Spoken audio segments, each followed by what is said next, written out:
எப்படி இருக்குன்னு மட்டும் சொல்லுங்க. நல்லா இருக்கு. எப்படி இருக்குன்னு மட்டும் சொல்லுங்க. நல்லா இருக்குங்க, நல்லா இருக்கு. சூப்பராக இருக்கும். நல்லா இருந்துச்சு பேர். ரொம்ப நல்லா இருந்தது, அதனால ரொம்ப சந்தோஷமா இருக்கு. ஸோ என்ன கண்டென்ட்? கண்டென்ட் வந்து உமன் எம்பவர்மெண்ட். ஃபீமேலாக மட்டும் இல்லை, எல்லாருமே இதை அக்செப்ட் பண்ணிக்க முடிகிற அளவுக்கு தான் எடுத்திருக்காங்க. இது ஃபெமினிசம் சொல்ல முடியாதுண்ணா. இது ஃபெமினிசம் படம் கிடையவே கிடையாது. எல்லாருக்குமே தான் இருக்குது. பாய்ஸ்க்கும் அந்த பிரச்சனை இருக்குது, கேர்ள்ஸுக்கும் இந்த பிரச்சனை இருக்குது, எல்லாருக்குமே இருக்குது. மேரேஜ்ன்றது ஃபோர்ஸ் பண்ணி எல்லாருக்கும் பண்ண முடியாதுல்ல. அது வந்து நம்ம வந்து யாரையுமே ஃபோர்ஸ் பண்ண முடியாது. அது பொண்ணுங்களுக்குன்னு இல்லை, பசங்களுக்கும் இருக்குது.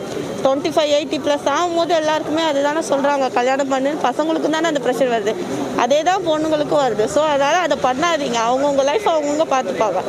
வளர்ந்துட்டாங்கன்னா அவங்களுக்கே தெரியும் அதை பார்த்துக்கிறதுக்கு. அது பொறுமையாக அவங்களே இது பண்ணிடுவாங்க. சொசைட்டின்ற பேரில் கல்யாணம் கட்டாயம் கிடையாது அப்படின்னு நான் சொல்லலை, கட்டாயம் தான். அது வந்து அவங்கவுங்க லைஃப். நான் அதை ஒரு பொசிஷன் வரும்போது அவங்களே பார்த்துப்பாங்க தேவைன்னும் போது.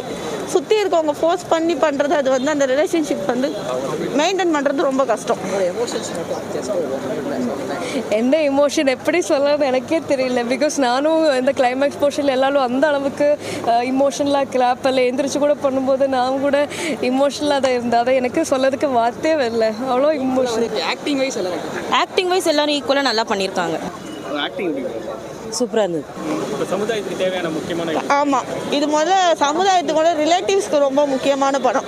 ஏன்னா பேரண்ட்ஸ் அக்செப்ட் பண்ணிக்கிறாங்க, பசங்களுக்கு பிரச்சனை நம்ம பார்த்துக்கலாம் பொறுமையாக பண்ண. ஆனால் ரிலேட்டிவ்ஸ் அப்படி கிடையாது. சுற்றி இருக்கவங்க பண்ணு, வயசாயிடுச்சு, கல்யாணம் பண்ணிடணும், இதை பண்ணணும், அடுத்தது நீ அதை கொண்டு வா அப்படின்னு சொல்லி ப்ரெஷர் போட்டுகிட்டே இருக்காங்க பசங்களுக்கு. ஒரு கட்டத்துக்கு மேலே படிக்கணும், காலேஜ் போகணும், வேலைக்கு போகணும், கல்யாணம், அது வந்து ஒரு கோட் மாதிரி கொண்டு வந்துட்டாங்க. அது வேண்டாம், அது பொறுமையாக பண்ணிட்டோம். ஆமாம் ஆமாம், பிகாஸ் நம்ம எதிர்பார்க்கல இல்லை, எல்லாருக்கும் ஆசை தான். படம் நல்ல ரொம்ப கஷ்டப்பட்டுட்டு நம்ம செஞ்ச படம் இப்போ எல்லாருக்கும் கனெக்ட் ஆகணும். அப்போ இந்த மாதிரி இமோஷனல் ரெஸ்பான்ஸ் வரும்போது அது பெரிய விஷயம் இல்லை, அதனால இருக்கலாம் நமக்கு எல்லாருக்கும் அந்த மாதிரி. Thank you sir. மியூசிக்கும் நல்லா இருக்கு, சட்டிலாக இருக்கு. எல்லாருமே வந்து பார்க்கலாம். எல்லாருமே பார்க்கலாம். ஆடியன்ஸ் வந்து பார்க்கணுன்னா எதுக்காக வந்து பார்க்கலாம்? கண்டிப்பாக வந்து இந்த மாதிரி பசங்களை ப்ரெஷர் பண்ணாமல் இருக்கிறதுக்கே வந்து பார்க்கணும். அது பசங்களாக இருக்கட்டும் பொண்ணுங்களாக இருக்கட்டும், ரெண்டு பேருக்குமே ப்ரெஷர் வேண்டாம். ஏற்கனவே நிறைய ப்ரெஷர் இருக்குது சுற்றி, வேண்டாம். அது அவங்க லைஃப் பொறுமையாக பண்ணட்டும். ஒரு மேரேஜின்னு பண்ணுறாங்கன்னா அது ரெண்டு பேருக்குமே வந்து ஓகே ஆகி பண்ணணும். ரெண்டு பேரும் ப்ரெஷர் பண்ணிட்டா அது அவங்க லைஃப். அதுக்கப்புறம் அந்த ரெண்டு பேரோட லைஃப்பில் பாதிக்கப்படும். ஸோ அதனால் யாருமே ப்ரெஷர் பண்ணாமல் பண்ணுங்கள். என்ன சொல்ல வராங்க கண்டிப்பா? என்ன சொல்ல வராங்கன்னா, இது என்ன சொல்ல வராங்கிற மெசேஜ் அந்த மாதிரி இல்லை பார்க்கும்போது. ஒரு எல்லாரோட ஸ்டோரியும் இதுதான். அது வந்து மெசேஜ் அப்படின்னு சொல்ல முடியாது. இது இயல்பான வாழ்க்கை, எல்லாருக்கும் இதான் நடக்குது. அது இந்த மாதிரி அது கண்டினியூ ஆகும், அந்த மாதிரி சொல்லியிருக்காங்க.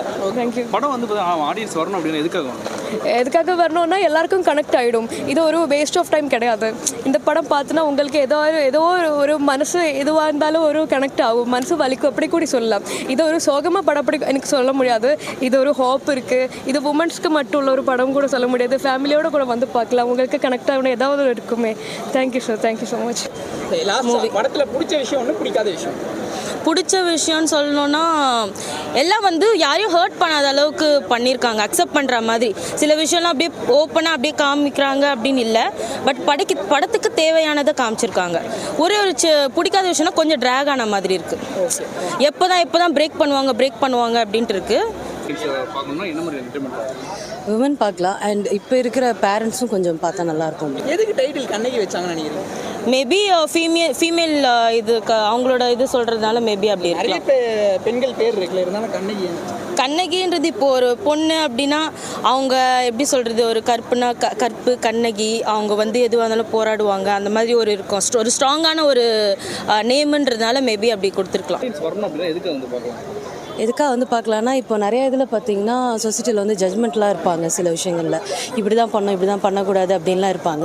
அந்த மாதிரி இல்லாமல் வந்து கொஞ்சம் வி ஆர் ஆல்மோஸ்ட் லைக் 2023 வந்துருச்சு. இதுக்கு மேலே வந்து ரொம்ப வந்து இந்த கல்யாணம் இதெல்லாம் வந்து அது அவங்களுக்கு விருப்பம் இருந்தால் அவங்க பண்ணலாம், அவங்களுக்கு விருப்பம் இல்லை அப்படிங்கிற பட்சத்தில் வந்து அது வேணாம் அப்படின்னு நினைக்கிறேன்.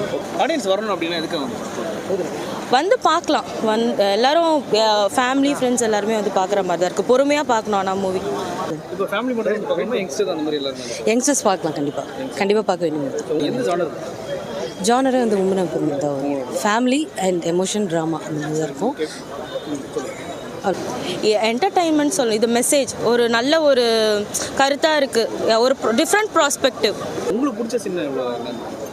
எனக்கு பிடிச்ச சீன் வந்து பார்த்திங்கன்னா எமோஷன் சீன் வந்து எல்லாமே எனக்கு பிடிச்சிருந்தது. ஒட்டுமொத்தமாக உங்களுக்கு கண்ணகி பிடிச்சிருந்தா? பிடிச்சிருந்தது. கனெக்ட் ஆச்சுங்களா படம்? சூப்பராக கனெக்ட் ஆச்சு ப்ரோ. 10க்கு ஒரு 8. 10க்கு எவ்வளோ மேடம்? புரியல. 10க்கு ரேட்டிங் எவ்வளோ? 10க்கு ரேட்டிங் வந்து 8.5 கொடுக்கலாம். 10க்கு 10 கொடுப்போம் ப்ரோ நான்.